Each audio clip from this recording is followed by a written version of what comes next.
So thank you for joining the 21st edition of the Electrification Academy. We have over 350 registrations for today's session. That's absolutely encouraging. It's clear that after a short period of silence in this academy, all of you are eagerly looking forward to another enlightening session. And by the way, if you also noticed people shouting on social media that the Electrification Academy is back, well, let me clarify, we have never been away, to be honest. And we will have at least 4 or 5 more sessions this year in 24. So keep following us. The Electrification Academy is run jointly by the European Copper Institute and the Regulatory Assistance Project to promote the benefits of electrification as a primary energy carrier for a clean energy transition. The webinars are hosted on the Leonardo Energy platform, which is one of the active contributions that Copper want to bring in advancing the energy transition. But let's jump straight into today's topic now. To meet climate goals, EU member states need to massively ramp up their renewable power capacity in the coming years. This increase in variable resources, such as wind and solar, also increases the need for flexibility in how we use the electricity system. And in a joint report, the European Environment Agency and the European Agency for the Cooperation of Energy Regulators advise European regulators to promote doubling the electricity system's flexibility by 2030. So you heard that right, doubling. By collaborating strategically, member states can unlock flexibility and enhance energy security while contributing to long-term climate neutrality. So please join me in welcoming Mihai Tomescu, who is expert energy and environment at the European Environment Agency, and Aleksander Glapiak, Policy Officer Electricity at the European Agency for Cooperation of Energy Regulators, ACER. So, dear Mihai and Aleksander, I'm excited to hear about your insights from the recent study. The floor is yours. Good afternoon, and thank you very much, Diedert, and good afternoon, everyone. I am going to share my slides in a second. But first of all, I wanted actually to take the time to say I'm very pleased to be here and to extend my thanks to Leonardo Energy as a platform for giving our 2 agencies, the European Environment Agency and the Agency for the Cooperation of Energy Regulators, the space and opportunity to present our one of our most recent joint work as part of the Electrification Academy series. Our presentation today will focus on some of the challenges that we need to overcome, namely, as you said rightly, to double down on climate mitigation and energy security. We will have to overcome some of the challenges, and we will say in the following how that can be done.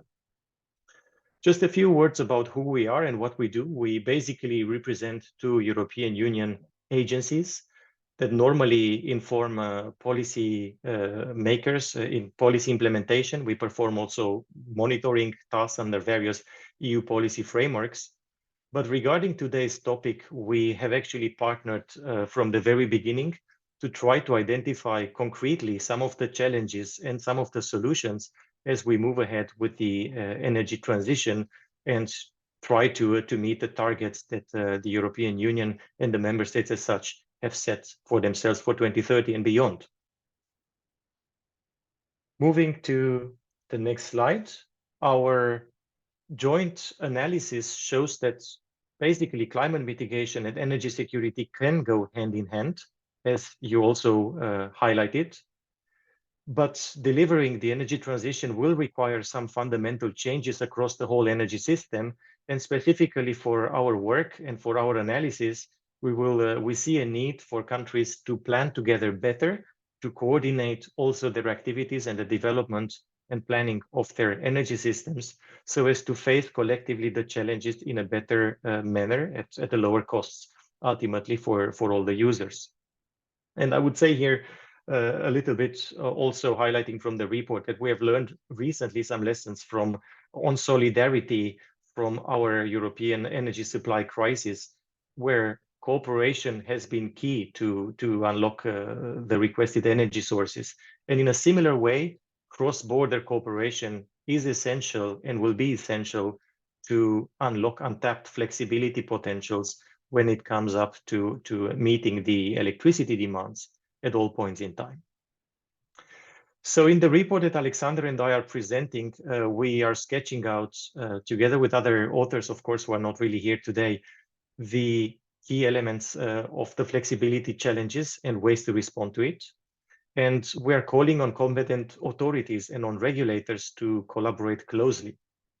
And this collaboration is actually something that has already started. It's not really something new at all. But more recently, we have the European Governance Regulation, which provides the framework for strengthened collaboration. So we already have a European tool to deliver this climate and energy, to deliver on the climate and energy objectives. And what is needed now is to step up the coordination among the countries in planning and in the development of course, of the energy mixes. In terms of what we identify as solutions, so I'm diving into some of the key recommendations here already, we highlight two particular elements. On the one hand, the national energy and climate plans, which are becoming, in our view, very helpful tools if they are rightly used to enhance this collaboration and to increase flexibility needs, especially because they're being periodically updated, which make them ideal for strategic coordination and planning. And alongside the national energy and climate plans, we also have biennially reported greenhouse gas emission projections. In essence, these projections are basically forecasts of the developments of the energy system over 4 future years. So with a little bit more complete reporting of energy parameters, we would be at a much better understanding of forecasted energy system developments and probably flexibility needs for the years ahead. And to give you a concrete example from the latest draft national energy and climate plans, by 2030, the electricity mix in Italy is changing significantly, according to the draft plans of last year. And solar power output will surpass wind generation by a proportion of 3:2. And with such information available, the member states can develop already now more robust coordinated assessments about their joint flexibility needs that they may have this decade. And in a similar fashion, they would also use the information from the greenhouse gas emission projections. But let me dive into the analysis a little bit more concretely. We recently see the transition across the energy system gaining momentum. This is something that we have shown as recent as at the end of last year through our flagship report, the Trends and Projections in Europe report. We will have a similar report at the end of this year to take track or to take stock of where the member states are in their progress towards 2030. What is important to say going straight into the matter is that renewable electricity sources are growing very, very fast. They're growing from roughly 40% as a share of gross final electricity supply today to roughly 50% to more than 69% by 2030. And when we look at what is happening within the mix of renewable electricity supply, we see two particular technologies being really important in delivering most of the growth. This is solar photovoltaics and wind power. And what is interesting here is the fact that solar photovoltaics and wind power, I mean, on the one hand, they have had these fantastic developments in terms of cost reductions. On the other hand, they are to a considerable degree climate or weather dependent. So their generation will fluctuate depending on weather patterns and conditions. The share of these two technologies, which we call variable renewable electricity supply technologies, is growing very rapidly because of these historic trends. While they were somewhere at 6% in 2010, in 2020, they have reached already 20%. And in 2030, we are estimating they will reach a share of around 50%. So actually, on the right side, what you see is an extraction of the type of analysis that we have done for the electricity system by 2030. It's in fact an estimation of the daily flexibility needs in Spain for the first week of January in 2030. What you are seeing in blue and in yellow is the demand, the variability of solar and wind supply, basically compared with demand, being either surpassing demand or being lower than demand. Of course, the respective variability is not to be considered neglectable. At the same time, it is not really insurmountable either. First, because this analysis or this particular illustration is showing only the variability of solar and wind generation. It is not really showing non-variable low carbon electricity sources that will reduce the respective deficits. And second, because as we said before, much more can be done through cooperation to smoothen out the fluctuations across every member state, also to demand side management. Now, demand and supply will fluctuate in the future more than they do today, and this is illustrated in the respective illustration to the left side. So what we need to do is to make sure that we can equip the European electricity system and the energy system, in fact, with the right amount of flexibility resources for the right time intervals. So what we can see is that compared with 2021, there will be an increase in daily, weekly, and annual flexibility needs, with basically solar photovoltaics leading to a slightly higher demand of daily flexibility due to changing solar irradiation patterns, whereas wind generation is more stable on a daily basis but requires more weekly flexibility. At the same time, solutions are, as I said before, cooperation as well as increased smart sector integration, which can be a little bit of a dual opportunity and challenge. So having two nuances at the same time, in a one sense, a challenge because electricity demand may grow as more electricity is being used by end-use sectors in transport and in heating. On the other hand, it's an opportunity because with technological progress, we are able to time, and with energy efficiency efforts as well, we're able to time the moments of energy or of electricity consumption so that we can shave peak demand and by this reduce the need for backup supply. Having said that, there are basically many ways to increase the flexibility needs in a climate compatible manner across the European electricity system. Today, the electricity system flexibility needs are, however, mainly met by hydropower and fossil-based dispatchable electricity generation, essentially natural gas-fired power plants. And as we're moving away from the latter and from fossil fuel generation, we need to find these other climate compatible flexibility resources and make sure that they're available in the system. So there needs to be some policy making attention to the development of these flexibility resources in parallel to investments in the generation mix. As regards the solutions, in terms of variable electricity supply, one solution is to lower the demand. So reduce the demand, release energy storages. One can also import electricity from neighboring countries and increase generation when from other dispatchable sources when this is needed. And as I said before, smart sector integration and connecting buildings and transport to the electricity grid in a smart manner can also increase the flexibility resources. Finally, moving to the takeaway of the analysis, basically an annual growth of variable renewable electricity generation of roughly 250% leads to a 42% lower annual deficit in variable renewable electricity supply by 2030, which is very significant. So it's basically reducing the need for backup non-renewable capacity of around 1,000 terawatt hours per year. In our terms, if we were to put it in layman's terms, it's roughly 182 baseload thermal generation plants.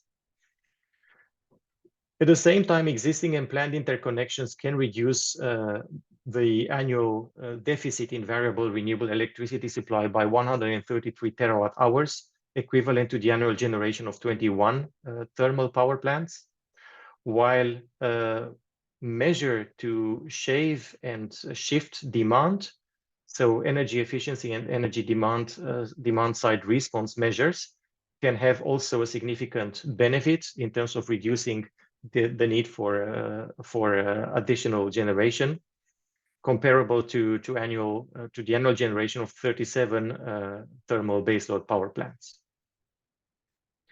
What we can say more is that without demand savings, the peak deficit in variable renewable electricity supply from solar and wind sources will not be reduced significantly, but there will be very infrequent situations, as you will hear from Aleksander later, about the gaps between supply and demand. And finally, from 2021 to 2030, the annual excess in variable renewable electricity supply will increase considerably from 0.2 terawatt hours to 118 terawatt hours, meaning that we need to find adequate electricity consuming resources so as not having to curtail this additional supply. And finally, the last slide, actually showing that demand, supply, and saving can have a significant effect, reducing the flexibility needs equal to Austria's current power consumption and cutting the supply needs for backup power generation equivalent to Spain's current consumption by 2030. This is just illustrating the previous numbers with some more concrete figures. I leave it here for Aleksander to continue. Thank you. Thank you, Mihai, and good afternoon also from my side. I would like to join Mihai in expressing our gratitude to Electrification Academy organizers for inviting us to today's webinar, but also to the participants for your interest in flexibility topic. So my part will be revolving around the role of cooperation between member states in the flexibility challenge, as was introduced by Mihai. I will kick off with a closer look at specific policies that enable distributed flexibility resources and facilitate better use of interconnectors, boosting flexibility in Europe. And later, I will discuss cooperation mechanisms, emphasizing the role of collaborative energy planning and the establishment of a new European flexibility framework. So starting off with the distributed flexibility providers. On the next slide, you will see that a large share of flexibility needs we expect to be covered by price-responsive distributed energy resources. We expect thousands and actually millions of new units to connect to the grid in the future. And for this reason, we need to ensure that on the one hand, they get connected in a secure, system-supportive way. But on the other hand, as I also remember from the meetings with stakeholders, car manufacturers, European associations, and others, that these technical rules need to aim at increasing standardization that will bring the much needed economies of scale, especially so for the household level assets. And secondly, as those assets connect to the grid, we need to make sure that electricity markets and system operation services rules do not prevent those distributed energy resources from participation. And here, last December, ACER published a fully fledged report on barriers for demand response and other actors. And this report outlines the variety of barriers, such as limiting design features in the balancing products, or even lack of legal foundations clearly defining the roles and responsibilities. On the next slide, I'm discussing how this moving from our conventional generation to a cleaner energy mix puts a spotlight on the cross-border trade. Cross-border trade maximizes the potential of those diverse local flexibility resources. According to the study conducted for the Pentalaughter Forum, here you see the figure from this study.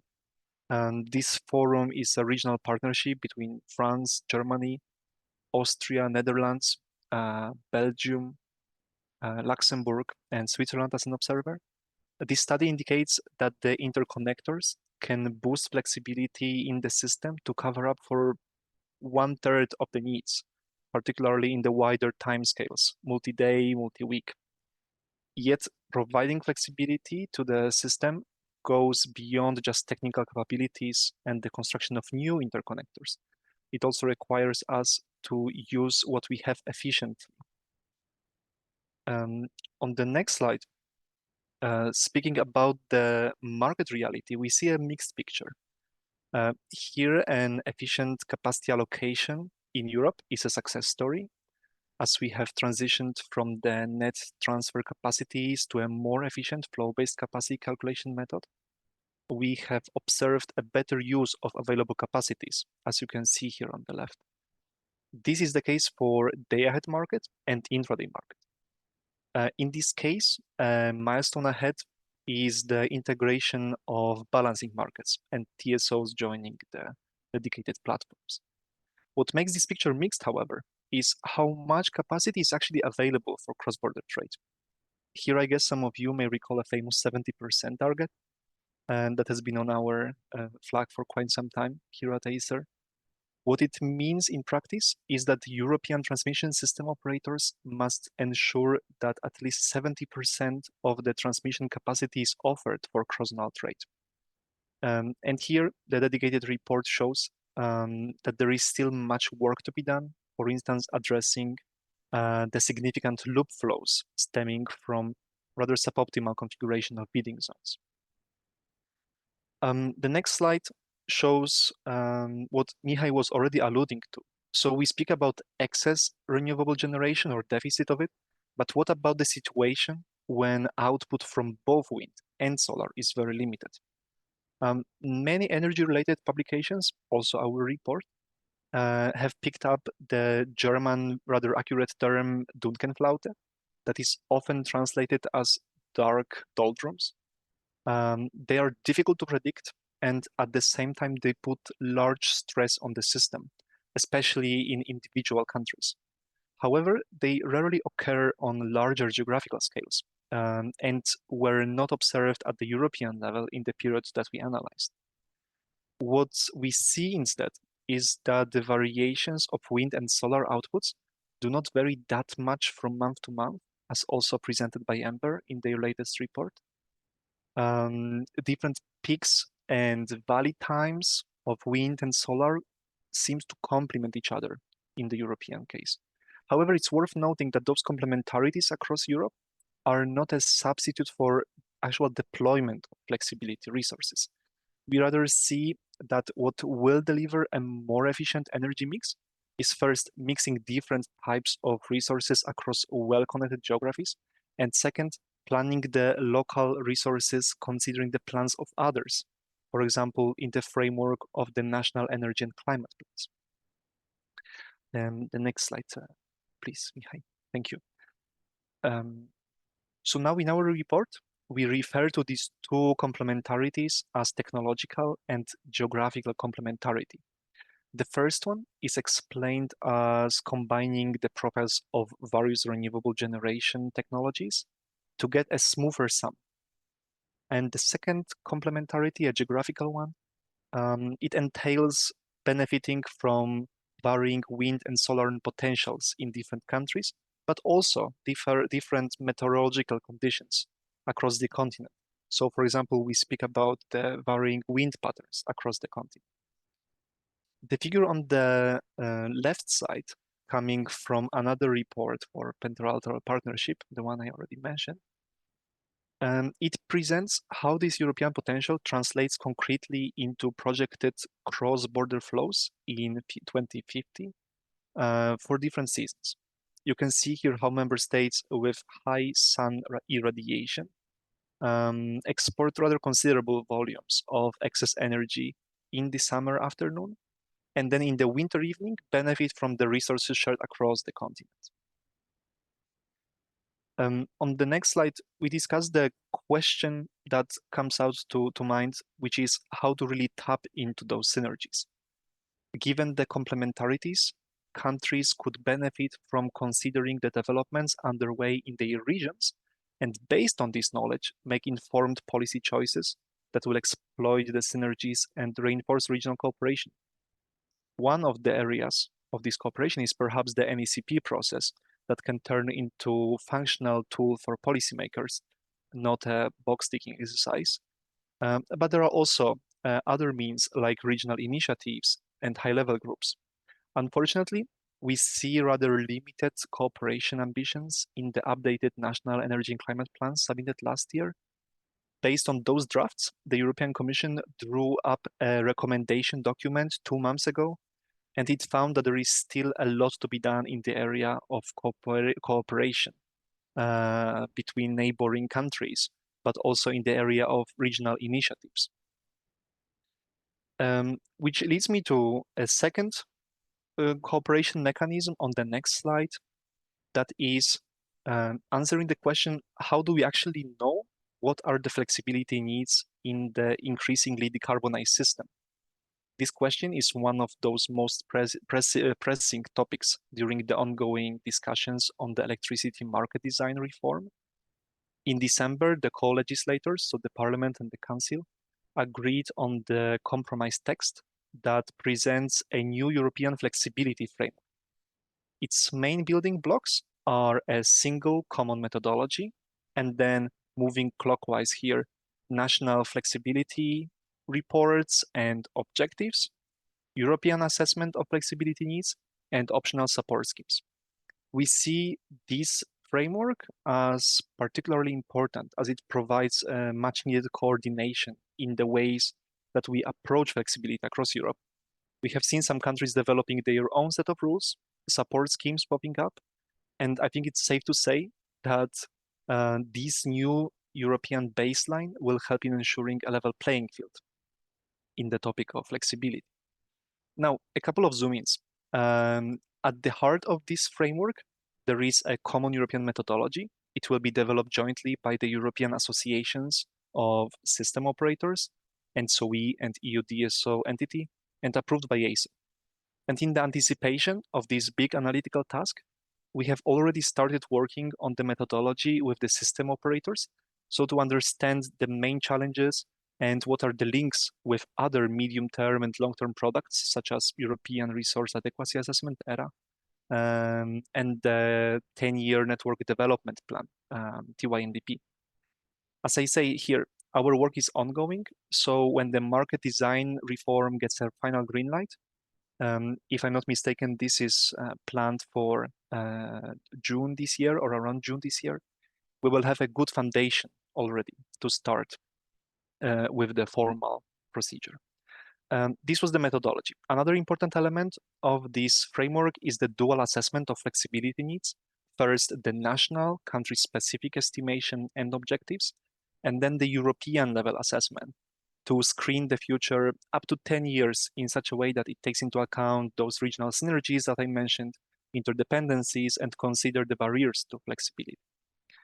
Both national reports and ACER report will be released every other year, and this is to make sure that we capture the dynamics of the decarbonizing system right, and that we are calculating the actual flexibility needs. And the framework also includes optional support schemes for new investment in flexibility resources, such as demand response and storage. Now to the conclusions. This is actually the infographic from our joint report, and it outlines our primary takeaways. As mentioned by Mihai, there is a clear conviction that the flexibility needs in the future European energy system will see a substantial increase. Next, we highlight that the demand response will be a key flexibility solution provider. So we need to make sure that consumers get the right signal from the market and can in fact respond effectively.